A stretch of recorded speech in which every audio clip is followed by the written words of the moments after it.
এবছর ৯,৩৮,০০০ কোটি টাকার বাজেটের অর্থ সংকলনের কেবল রাজস্ব খাত থেকেই ৬,৯৫,০০০ কোটি টাকা তুলে আনার লক্ষ্য সরকারের। সেজন্য জাতীয় রাজস্ব বোর্ড এনবিআর থেকে ৬,০৪,০০০ কোটি টাকা পাওয়ার আশা করছে অর্থমন্ত্রী।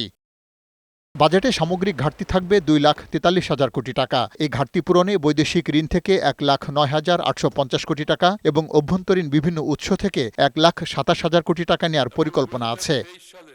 রাজস্ব আহরণে সর্বোচ্চ গুরুত্ব দেওয়া হলেও ৬০টি নিত্যপণ্যের উপর উৎসে কর কমানোর প্রস্তাব আছে বাজেটে। খুচরা ব্যবসায়ী ও নতুন উদ্যোক্তাদের উপর কর বসিয়ে করজালের আওতা বাড়ানো এবারের বাজেটের অন্যতম লক্ষ্য।